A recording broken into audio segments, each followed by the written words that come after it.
Welcome back, students. In this session, we'll be discussing about the last part of establishment of Mughal Empire, chapter 7. About the establishment of Mughal Empire, we have studied about Babur, we have studied about Humayun, and now we will study about Sher Shah Suri or the Sood dynasty.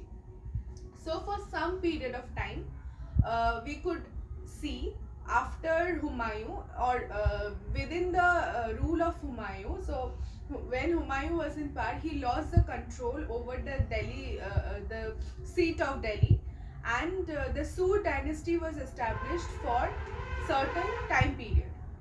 After Sher Shah Suri died, then again it got Humayun could recapture the throne of Delhi and re-establish the Mughal Empire. But for that certain period of time, Sher Shah Suri had ruled over Delhi. So he was born in Sasaram, which is in Bihar. So he was his original name was Farid Khan. So after he killed it is being said that after he killed a tiger, he got the name of Sher Khan. So he joined the Mughal army under Babur because Babur had before we had learned about this that Babur had captured the throne. Babur had actually been able to check the power of this Sher Shah. So he was later on, not Babur, later on Humayun could check the power of Sher Shah. So before he was admitted in Babur's Mughal army, and he got lessons on Mughal type of warfare. So he could use those lessons which he acquired from being in Mughal Empire's army or Mughal army, and then he used those tactics in capturing the territories. So administration, he was considered to be a very able administrator, and he was very another thing, he was very passionate towards art, painting, music. He was very passionate, and he was passionate towards increasing architectural establishing architectural establishments. So he was very passionate towards art, literature, architecture, and all of this. Then administration has been divided into central and provincial, and we'll study about the revenue administration as well. So central administration, he was the ruler was the supreme in the land, and his words were considered to be very important. Then he was held by the officials who would take care of the various departments and take care of the administration on his behalf, and who will also help the ruler in ruling. So Sher Shah kept a close watch over the nobles and the government, so that nobody revolts against him, or nobody can go against him, and treachery, like nobody commits any form of treachery. So, and he also had regular tours of inspection and efficient spy system, which will the spy system the spies will report to him about the working of the nobles, and if the nobles are actually corrupted or are willing to, or are uniting themselves to revolt against the rulers. So he used to maintain this efficient spy system, and he used to take inspection tours. So about provincial administration, now the provinces were divided. The empire was divided into 47 provinces, and which were headed by the chiefs, which were headed by the Afghan chiefs.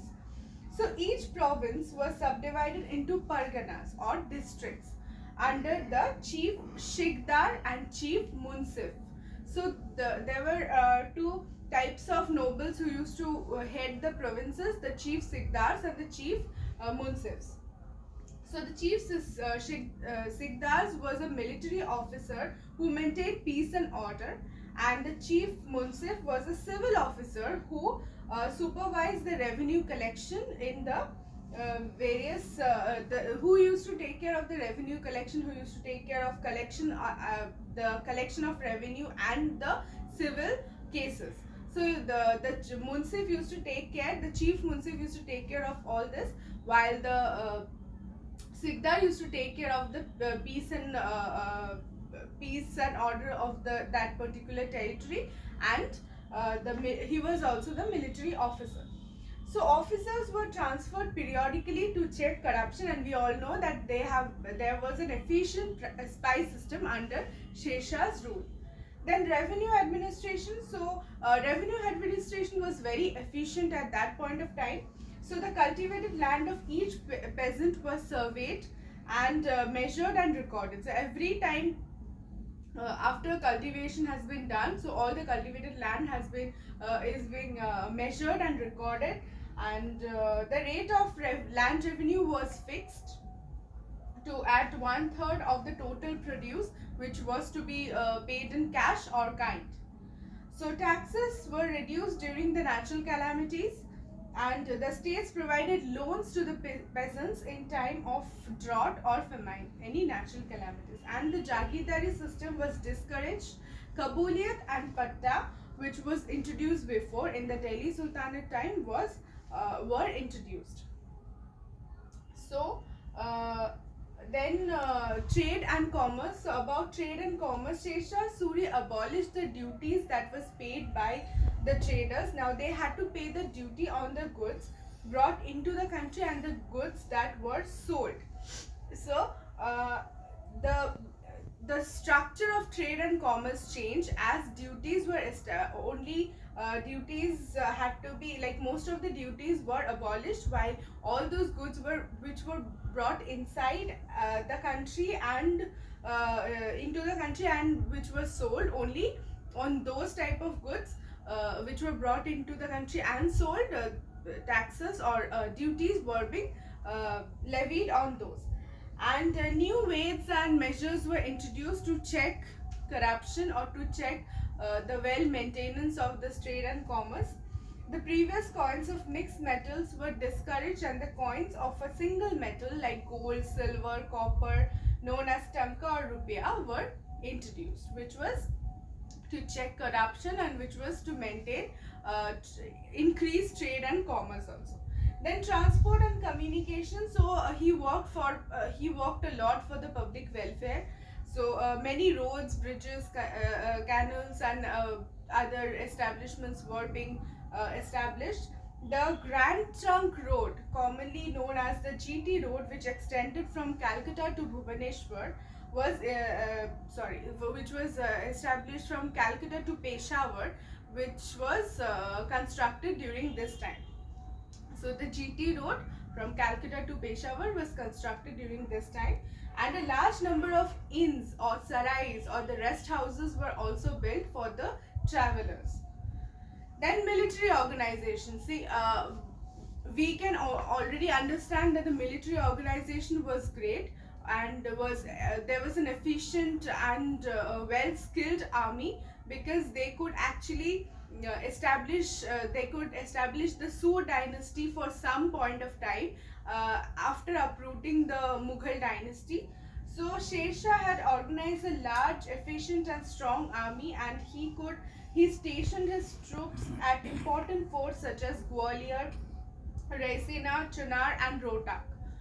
So he revived the system of Dag and Chehra started by Alauddin Khilji. So he maintained a large cavalry, infantry and elephants. This all were maintained by Shershah. So, in this short span of time when Shershah was there, the empire empire got expanded, and it stretched from Jhelum to Brahmaputra and from Himalayas to Narmada. So Jhelum in the west to Brahmaputra in the east, and Himalayas in the north to Narmada in the south. So this was the extent of the empire. But Shershah's successors were weak, and they could not keep their hold on the Delhi Sultanate, and they had to after Shesha died, this dynasty was uprooted and overthrown by Humayun, who took control over the seat of Delhi after the death of Shesha and after defeating the successors of Shesha. So this is the end of the chapter. We have covered the whole of the chapter. Just go through the chapter, and if you have any doubts, you can ask me in our next class, in our next online session, or in our next class. So we'll be having a discussion on this chapter and whatever we have covered in the online class. So go through the chapter and mark the portions which you have doubted. So that will be all. Thank you.